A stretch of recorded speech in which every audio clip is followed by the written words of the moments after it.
జరిగినటువంటి నిర్ణయం.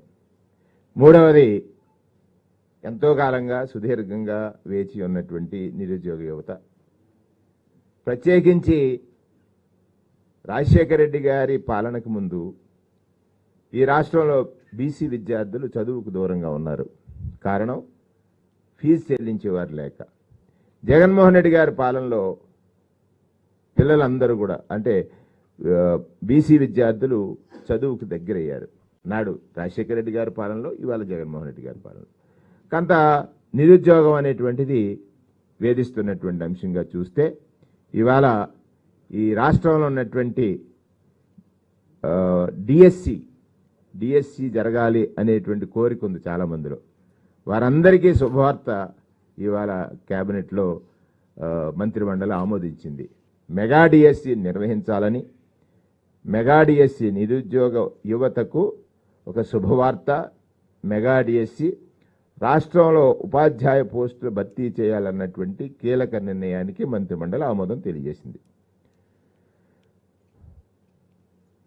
డిఎస్సి 2024 ద్వారా రాష్ట్ర వ్యాప్తంగా పాఠశాల విద్యాశాఖ, గిరిజన సంక్షేమ శాఖ, సాంఘిక సంక్షేమ శాఖ, బీసీ సంక్షేమ శాఖ పరిధిలో ఉన్నటువంటి పాఠశాలల్లో 6,100 పోస్టుల భర్తీకి మంత్రిమండలి ఆమోదం తెలియజేసింది. ఇది ఈ రాష్ట్రంలో ఉన్నటువంటి ఎవరైతే ఉపాధ్యాయ వృత్తిని ఫ్యాషన్గా ఎంచుకుని ఉపాధ్యాయ వృత్తిలో ఎంటర్ అవ్వాలనుకున్నారో వారందరికీ కూడా జరిగిన ఒక గొప్ప శుభవార్తగానే మంత్రిమండలి ఈరోజు ఆమోదం తెలియజేసింది. ప్రభుత్వం ఏర్పడిన తర్వాత 2019 నుండి ఒక విద్యారంగంలోనే 14,219 పోస్టులు ఈ ప్రభుత్వం నియామకం చేసింది. 14,219 పోస్టుల్ని ఈ ప్రభుత్వం నియామకం చేసింది. సబ్జెక్ట్ టీచర్లు కాన్సెప్ట్ దృష్ట్యా ఏర్పడినటువంటి ఖాళీలు 7,761 పోస్టులు దీంట్లో భాగంగా భర్తీ చేసింది ప్రభుత్వం ఆనాడి గతంలో జరిగినటువంటి దాంట్లో. దీనికి అర్హత 42 ఏళ్ళు, ఎస్సీ ఎస్టీ బీసీలకు ఇంకొక 5 సంవత్సరాలు వయో పరిమితిని సడలింపు ఇవ్వడం జరిగింది. రాష్ట్ర వ్యాప్తంగా 185 సెంటర్లో 15 రోజుల పాటు రాష్ట్ర వ్యాప్తంగా 185 సెంటర్లో 15 రోజుల పాటు పరీక్షలు నిర్వహిస్తాం. 8 రోజులు టెట్ నిర్వహణ.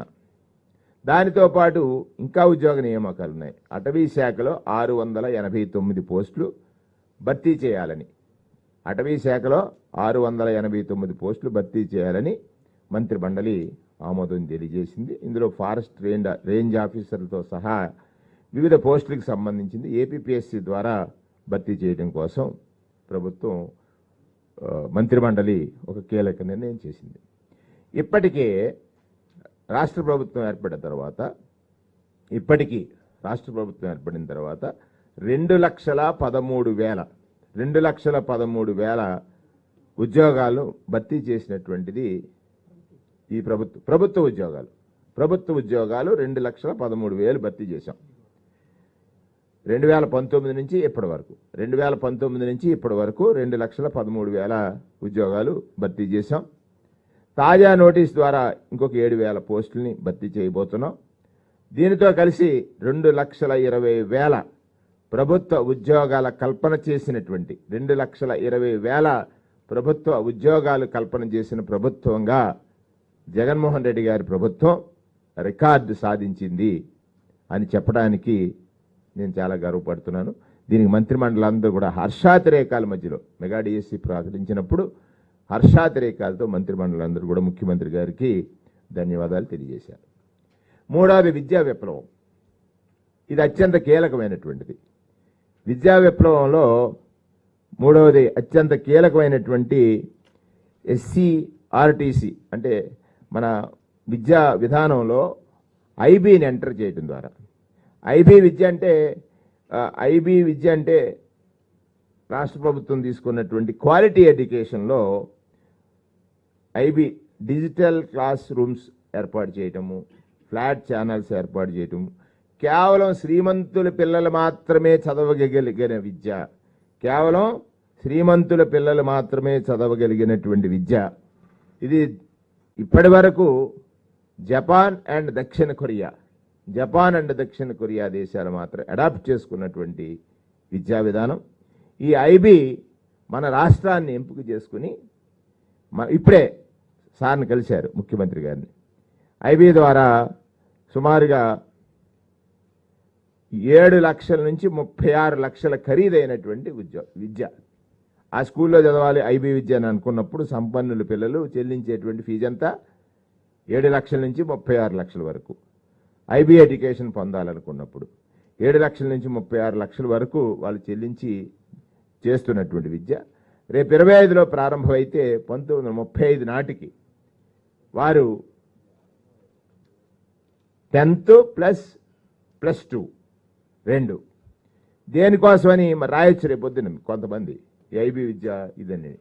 దేనికోసమని అంటే ఈ క్వాలిటీ ఎడ్యుకేషన్ వల్ల ఇంటర్నేషనల్ స్టాండర్డ్స్ పెరిగి మన విద్యార్థులు అంటే అందని ద్రాక్షగా ఉన్నటువంటి ఈ ఐబీ విద్య అందుబాటులో ప్రభుత్వ పాఠశాలలకు తెచ్చినటువంటి ఘనత భారతదేశ చరిత్రలో అందని ద్రాక్షగా ఉన్నటువంటి ఐబీ ఎడ్యుకేషన్ని ప్రభుత్వ పాఠశాలల్లోకి అందుబాటులో తెచ్చినటువంటి ఘనత ముఖ్యమంత్రి జగన్మోహన్ రెడ్డి గారికి దక్కుతుందని మొత్తం యావత్ కేబినెట్ మంత్రివర్గం అంతా కూడా హర్షాతిరేకాలతో వారికి ధన్యవాదాలు తెలియజేసింది. ఎందుచేత ఇంటర్నేషనల్ స్టాండర్డ్స్ పెరుగుతాయి. ఇదే క్లాస్ యూనివర్సిటీస్లో మన పిల్లలు ఈజీగా కమ్యూనికేషన్ స్కిల్స్ పెరగడం వల్ల రేపు సంవత్సరం ప్రారంభిస్తే 10th క్లాస్కి వస్తులోకి వారు కమ్యూనికేట్ చేసేటువంటి స్కిల్స్ ఏవైతే ఉన్నాయో అవి కూడా చాలా ఎక్సలెంట్గా పెరుగుతుందనేటువంటి ఉద్దేశంతో ఈ ఐబీ ఎడ్యుకేషన్ని ఇంట్రడ్యూస్ చేస్తూ మన ప్రభుత్వ పాఠశాలలో తీసుకున్నటువంటి నిర్ణయానికి ముఖ్యమంత్రి గారికి అందరూ కూడా ధన్యవాదాలు తెలియజేసినటువంటి విధానాన్ని ఈ సందర్భంలో ఈ 24-25లో ఉపాధ్యాయులకు విద్యాశాఖ అధికారులతో పాటు శిక్షణ ఇస్తారు. అంటే ఐబీ విద్య తెచ్చేశారు, దానికి సంబంధించినటువంటి ట్రైనింగ్ ఉందా లేదా అనేటువంటి క్వశ్చన్ రావచ్చు రేపొద్దున.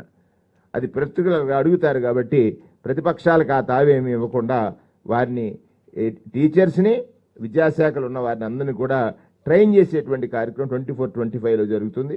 సామర్థ్యం నైపుణ్యాల పెంపు 25 నుంచి 1వ తరగతి స్టార్ట్ చెప్పాను కదా. ఫస్ట్ క్లాస్ స్టార్ట్ అయితే 26 నుంచి సెకండ్ క్లాస్ స్టార్ట్ అవుతుంది. ఫస్ట్ క్లాస్ 25లో స్టార్ట్ అవుతుంది, సెకండ్ క్లాస్ 26లో స్టార్ట్ అవుతుంది. సుమారుగా 2035 నాటికి 10th క్లాసు, 2037 నాటికి +2 2 కూడా పరీక్షలు రాసే స్థితికి మన పాఠశాలలో చదివిన విద్యార్థులందరూ తయారవుతారు. దీని ద్వారా వాళ్ళ ఆ సర్టిఫికెట్కి ఉన్నటువంటి వాల్యూ, ఐబీ ఎడ్యుకేషన్ సర్టిఫికెట్కి ఉన్నటువంటి వాల్యూ ఇంటర్నేషనల్గా చాలా వాల్యుబుల్ సర్టిఫికెట్. అంటే సుప్రసిద్ధ యూనివర్సిటీల్లో ప్రవేశాలు చాలా మెరుగ్గా ఉంటాయని ఆంధ్రప్రదేశ్ రాష్ట్ర హిస్టరీ అంటే ఆంధ్రప్రదేశ్ రాష్ట్ర చరిత్ర దీనితో ఈ ఎడ్యుకేషన్తో ప్రపంచ స్థాయికి ఎదుగుతుందనేటువంటి లక్ష్యం. ఆ లక్ష్యానికి జరిగినటువంటి ఇవాళ ఏదైతే కేబినెట్లో చర్చ జరిగిందో దానికి జరిగినటువంటి నిర్ణయం ఇది చారిత్రకమైనటువంటి మార్పు ద్వారా ఒక మంచి అడుగు. ఇప్పటికే విద్యాపరమైనటువంటిది చాలా అడుగులు వేశాం. దానితో పాటు అవి చెప్పా